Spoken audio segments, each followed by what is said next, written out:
Hello guys, welcome back to my channel. তো চলে এসেছি আবারও একটা শর্টস নিয়ে। আজকের দিনটা হচ্ছে পুরো মেঘলা দিন, মানে বৃষ্টি থামছেই না। তো দেখতেই পাচ্ছ সকাল, আমি বলতে চাই আমি সকালে উঠতে পারিনি, একটু বেলা করেই উঠেছিলাম। তো দেখতেই পাচ্ছ পুরোটাই একবারে মেঘলা হয়ে আছে আর ঝিরিঝিরি বৃষ্টি পড়ছে। আর এই ঝিরিঝিরি বৃষ্টিতে ইলিশ মাছ খাবো না তা কি হতে পারে?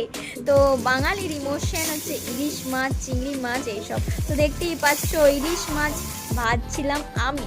আর তারপরে একটু মা বললো ফ্রায়েড রাইস করতে, তো যা বাড়িতে ছিল শুধুমাত্র গাজরই ছিল, তো তাই দিয়ে একটু ফ্রায়েড রাইস করেছিলাম। তো আজকের কম্বো হচ্ছে ইলিশ মাছ আর ফ্রায়েড রাইস। তো দেখতে থাকো আর আমার চ্যানেলটা অবশ্যই সাবস্ক্রাইব করো, কেন করছো না? এত সুন্দর সুন্দর তোমাদেরকে ব্লগ দিচ্ছি, তো প্লিজ সাবস্ক্রাইব করে নিও। তো দেখতেই পাচ্ছ মাছ ভাজা অলরেডি কমপ্লিট। তো জানো মাছে লবণ হলুদ মাখিয়ে তাকে আগে চটকাতে হয়, তারপরে তাকে তেলে ভাজতে হয়। তো তারপরে মাছের জন্য এই মশলাটা করে নিয়েছিলাম। এই মশলাটাতে ছিল আদা রসুন পেঁয়াজ লঙ্কা পেস্ট। আর দেখতেই পাচ্ছ যে এটা হচ্ছে পোস্ত দিয়ে করব, সেই জন্য এইটা হচ্ছে কি বলো তো, এটা হচ্ছে সর্ষে পোস্ত, মানে সর্ষে দেওয়া আছে, তারপরে পোস্তটা যেহেতু পরে দিতে হয় না ফেটে যায়।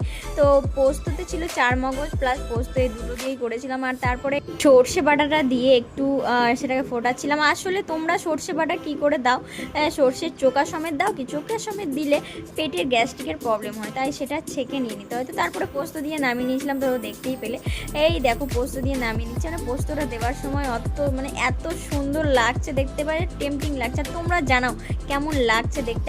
আর আমি তো এই বছরের ফার্স্ট ইলিশ আজকে থেকেই খাওয়া স্টার্ট করেছি। তোমরা কবে থেকে স্টার্ট করেছো নিচে কমেন্টে জানাও। আর তোমাদের ইলিশ খেতে মানে কতটা ভালো লাগে আমার মতো নিচে কমেন্টে জানাও। দিকে আর এদিকে ফ্রায়েড রাইসও হচ্ছিলো, দেখতেই পাচ্ছ বেশি কিছু ভেজিটেবল ছিল না, তোমাদেরকে আগেই বললাম। আর এইটা হচ্ছে পুরো কমপ্লিট হয়ে গিয়েছে। আর তারপরে স্নান করার পর একটু ছাদে গিয়েছিলাম চকলেট খেতে। তো দেখতেই পাচ্ছ তো ওয়েদারটা কোনো চেঞ্জ নেই, সারাদিন বৃষ্টি পড়ছে। আর এই ওয়েদারে সব কিছুই ভালো। এই ওয়েদারে কবিদের এটা প্রিয় কাল, বর্ষার নতুন ধান ফলানো হয়, কিন্তু এই ওয়েদারে রাস্তায় বেরোলে আমার মাথাটা জাস্ট গরম হয়ে যায়। আর দেখতেই পাচ্ছ টাইম ল্যাপসে কত সুন্দর মেঘগুলো ভেসে যাচ্ছে, দেখতেই পেলে।